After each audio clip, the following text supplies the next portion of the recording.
26번. 여러분, 이 문제는 패스하셔도 좋습니다. 2008에서 2010년도 리트에 이런 문제가 꽤 있는데 최근 리트와 비교했을 때 유형이나 철학도 너무 다르고 그냥 논리 없이 노동만 해야 하는 문제여서 이런 문제를 고민한다고 해서 추리논증 실력이 늘 것 같다고 생각되지 않더라고요. 아, 옛날에 이런 문제도 있었구나 라고만 생각하시고 넘어가셔도 충분하실 것 같습니다.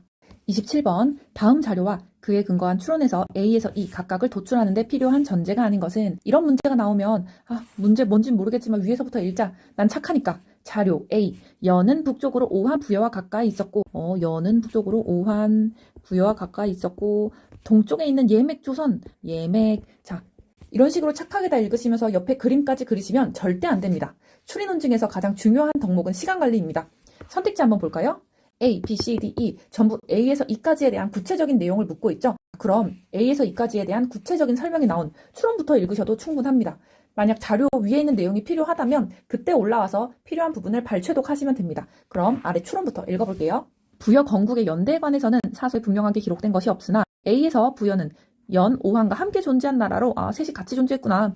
여기에 나오는 연은 전국시대의 영국이거나 전국시대의 영국이거나 전한 지역의 연 지역일 것이다.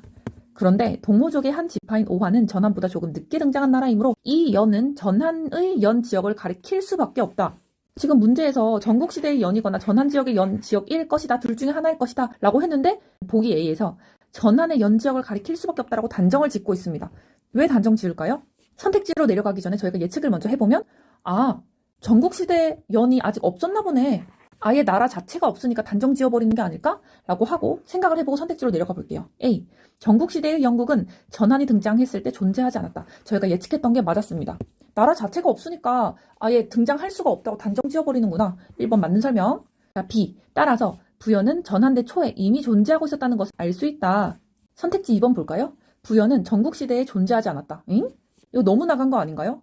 부여가 전국시대 연이 아니라 전한의 연 때 존재했다. 이 정도 말은 맞는데 더 정확히 말하면 전국시대 중에서 연국이 존재하던 시기에만 부여가 없었다는 거지 전국시대 전체에 부여가 없었다고 단정 지을 수 있을까요? 저희 정보가 너무 없어요. 따라서 2번은 틀린 설명. 정답은 2번이네요. 3번도 볼게요. 후한서는 후한 때의 사실을 기록한 사서이다. 후한서에 비와 같은 내용이 들어있는 것으로 보아 부여는 후한 때로 존재했음을 알 수 있다. 근데 너무 쉽게 맞는 말이죠. 후한서에 어쩌고저쩌고 했기 때문에 후한대도 존재했구나. 후한서는 후한대의 사실을 기록한 사서이다. 맞는 설명. D 부분으로 쭉 내려서 그냥 바로 볼게요. B의 현도는 혼화 유역의 현도군을 가리킨다고 할 수 있다. 이거 뭔 소리인지 모르겠으니까 이 문단 한번 보겠습니다. 후한은 1세기 초에 세워졌으므로 B의 현도는 고구려 밖의 서북 지역에 있던 현도군이거나 오케이. 혼화 유역에 있던 현도군 중 하나일 것이다. 그런데 B에서 부여가 현도에서 북쪽으로 천리 떨어져 있고 동이 지역에서 가장 평평한 곳에 있다고 했으니까 B의 현도는 혼화 유역의 현도군을 가리킨다고 할 수 있다. 고구려 밖의 서북 지역 현도가 아니라 혼화 유역에 있던 현도군이구나. 왜냐하면 부여가 여기서 북쪽으로 천리 떨어져 있고 또 동리 지역에서 가장 평평한 곳에 있다고 했으니까 이게 혼화 유역의 특징인가 보죠? 4번 볼게요. 고구려 밖 서북 지역에서 북쪽으로 천리 떨어진 곳에 넓은 평양시대가 없다. 맞죠? 지금 고구려 밖의 서북 지역에 있는 현도군이 아니라니까요. 혼화 유역에 있던 현도군이 맞다고 했고 그것은 혼화 유역에 있는 현도의 특징입니다. 혼화 유역의 현도군의 특징입니다. 따라서 4번은 맞는 설명. 없다. 5번. 부여는 송화강 유역에 있었다고 추정할 수 있다. 5번 선택지 한번 볼까요? 혼화 유역에서 북쪽으로 천리쯤 떨어진 곳에는 송화강이 있다. 자, 이제는 정보가 없어서 위에 자료 B로 올라가 볼게요. 부여는 현도에서 북쪽으로 천리 떨어져 있다. 현도는 혼화 유역에 있다고 했으니까 혼화 유역의 북쪽으로 천리 떨어진 곳에 송화강이 있었다면 그 송화강 유역에 부여가 있었겠네요. 이 흐름이 이해가 가시나요? 따라서 5번 맞는 설명. 틀린 건 2번. 28번. 다음은 학습의 원리와 가상 실험에 대한 설명이다. 실험 결과에 대한 옳은 진술만을 보기에서 있는 대로 고른 것은. 지금 이 긴 제시문에는 학습의 원리랑 가상 실험에 관한 설명이 나와 있고 실험 결과에 따라서 지금 보기 문제가 나와 있나 봐요. 지금 대충 보니까 지금 학습률이 어느 정도인지 비교를 해야 되는 것 같아요. 일단 실험 내용을 정리하는 게 필요하겠다. 이런 판단을 하시고 제시문을 읽어보도록 하겠습니다. 파블로프는 개에게 먹이를 주면서 침 분비와 관련 없던 종소리를 반복해서 들려주었더니 오케이, 침 흘린다. 어떤 연구자가 이 원리를 검증하기 위해서 실험했다. 오케이. 종소리 10번 중 8번의 비율로 먹이를 주는 경우 A. 10번 중 6번의 비율로 먹이를 주는 경우 A, B. 정의가 나왔으니까 체크는 할게요. A와 AB 각각은 종소리를 들려준 후 몇 초 만에 먹이를 주는지에 따라 4조건으로 세분되었다. 예를 들어 종소리 10번 중 8번의 비율이니까 AA인데 종소리 들려주고 1초 후에 먹이를 주면 AA 1초 조건이 된다. 이런 식으로 만든다는 거구나. 그 밖에도 매번 먹이를 주고 1초 후에 종소리를 들려주는 B조건, 종소리와 먹이를 동시에 주는 C조건이 있었다. 여기까지는 저희가 암기하고 기억해야 할 내용은 없고 그냥 이렇게 체크만 하시면 됩니다. 왜냐하면 이 조건이 무엇인지 정의를 내려주는 문장이니까요. 각 조건에 따라 20회 시행 후 먹이 없이 종소리만 들려주는 시행을 반복했다. 먹이 없이 종소리만 들려준 횟수와 침을 흘리는 횟수의 비율을 학습률이라고 할 때 중요하네요. 실험 결과 AA 1초, 2초, 3초, 4초 조건으로 갈수록 학습률이 20%씩 등간격으로 감소하였다. 또한 AA에서 4조건의 학습률의 평균은 50%였다. 정리를 해야 될 것 같죠? A, B에서 4조건 각각의 학습률은 AA의 학습률과 비교해서 절반이었다. B조건의 학습률은 뭐와 같고 이거 싹 여기서부터 정리를 해야 될 것 같네요. 실험 결과니까. 실험 결과 AA1, AA2, AA3, AA4초로 갈수록 학습률이 20%씩 이렇게 떨어져. 근데 학습률 평균이 50%였다는 거죠. 이걸 일단 X로 두고 X-20, X-40, X-60 이게 200이 되겠네요. 왜냐하면 4조건의 학습률의 평균이 50이었으니까 50 곱하기 4조건을 하면 이 4조건 전부 합한 학습률이 되겠죠. 그럼 4X는 320이니까 X는 8, 80. 그 다음 조건 정리해볼게요. A, B가 AA의 절반이었다고 했죠. B 조건은 AB 3초랑 같고, 이게 B. C 조건은 AA 2초랑 같고, 이게 C야. 이제 실험 결과를 다 정리했으니까 선택지로 내려가 보겠습니다. AA 3초의 학습률은 AB 1초의 학습률과 같다. 40, 40 같네요. B 조건의 학습률 20은 AA 4초 학습률 20과 같네요. C 조건의 학습률 60은 AB 2초의 학습률 30과 AB 3초 20을 더한 것과 같지 않죠. 따라서 답은 3번. 29번 다음 물질 A, B, C의 특성에 대하여 추정한 것으로 옳은 것만을 보기에서 있는 대로 고른 것은 보기 보니까 A, B, C 각각의 특징을 저희가 알아야 되나 봅니다. 한번 읽어볼게요. 가불병은 산행을 하다가 식용으로 보이는 버섯을 채취하였다. 하산 후에 갑은 생버섯 5g과 술 5잔, 을은 끓는 물에 삶은 버섯 5g과 술 5잔. 헷갈리네요. 동그라미 치고 체크를 하겠습니다. 생버섯 술 5잔, 을은 삶은 버섯 5g과 술 5잔. 술 다 마셨네. 병은 생버섯만 먹었네. 병은 술을 안 먹었구나. 또 생버섯을 먹었는데 을은 그나마 삶은 거 먹었네.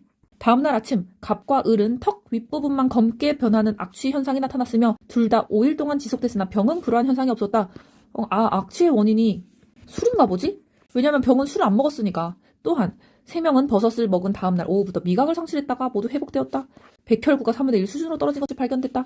3명 모두 백혈구가 정상이 돼서 특별한 치료한 거 없었다. 미각 상실이나 백혈구 어쩌고 이거 다 그냥 그 버섯 자체가 문제네. 왜냐하면 3명 다 공통적으로 나타났고 사라졌다 이렇게 얘기를 하니까. 버섯을 왜 먹어 그러니까. 담당 의사는 만성골수성 백혈병의 권위자였다. 만성골수성 백혈병은 이런 거가 만들어지면서 나타난다. 읽어도 모르겠죠? 체크하고 넘어갈게요. 담당 의사는 3개월 전 문제의 버섯을 30g 섭취한 사람이 백혈구의 급격한 감소로 사망한 보고가 있다는 걸 알았고 악취 현상 물질이 A, 이거 아까 술이라고 했는데 미각 상실 원인 물질 B, 백혈구 감소 원인 물질 C를 분리했다. 이거 아까 다 읽으면 이미 우리가 눈치를 챘는데 이건 버섯 자체의 문제다. 삶거나 끓이거나 찌거나 할 필요가 없다. 버섯 자체에 독이 있나 보죠. 기억. A는 알코올과의 상호작용에 의해서 증상 일으킨다. 맞고. B는 알코올과의 상관관계 없고 물에 끓여도 효과가 약화되지 않는다. 근데 맞고. 일단 기억 니은 맞고. C. 물에 끓이면 효과가 약화되며? 아니라니까. 버섯 자체의 문제라니까. 끓이든 삶든 찌든. 이거는 중요한 게 아니라 버섯 자체가 문제라니까.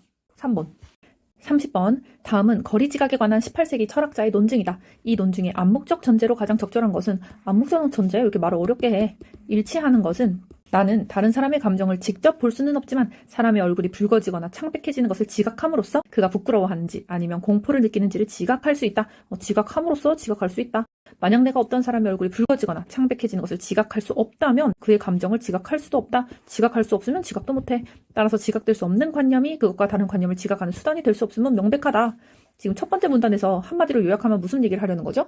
어떤 것도 지각되는 것을 통하지 않고서는 지각되지 않는다. 아무튼 지각을 하려면 지각을 해야 된다라는 얘기죠. 그 다음 문단 읽어볼게요. 동일한 시선상에 있는 대상들은 멀고 가까움에 관계없이 우리 망막의 같은 점으로 맺히기 때문에 거리 그 자체가 지각되는 것은 아니다. 그러나 어쨌든 우리가 거리를 시각에 의해 지각한다는 것은 명백하다. 그러므로 거리는 시각에 의해 직접 지각되는 관념들을 통해서 지각된다고 추론할 수 있다. 또 같은 얘기를 하네요. 지각되는 걸 통해서 지각된다. 이에 대해 광학자들은 우리가 물체를 볼 때 안구를 움직여서 두 안구 사이를 지나는 선과 각, 안구가 물체를 바라보는 선들이 이루는 각들이 더 작아지거나 커지는 것을 지각하며 그 결과 자연 기하학의 방법에 의해서 그 교점들이 더 가깝거나 멀다고 판단한다고 한다. 멀다고 판단한다고 설명한다. 그러나 광학자들이 설명하려고 하는 선과 각은 결코 우리가 지각할 수 있는 것이 아니며 지각 못하며 광학에 익숙하지 않은 사람들은 그런 것조차 생각조차 않는다. 그러므로 거리는 선과 각에 의해서 지각되는 것이 아니다. 지각하지 못하면 지각하지 못한다. 지금 첫 번째 문단, 두 번째 문단 같은 얘기를 하고 있네요. 지금 선택지를 하나씩 보고 따져보지 않아도 이 논증에서 하고 싶은 말 한마디 뭐죠? 어떤 것도 지각되지 않고서는 지각할 수 없다. 만약에 지각되지 않으면 지각할 수 없다. 3번. 어떤 것도 지각되는 것을 통하지 않고서는 인식될 수 없다. 이 말이죠. 지각이 돼야만, 어떤 것이 지각돼야만 지각할 수 있다. 지각이 안 되면 지각이 안 된다.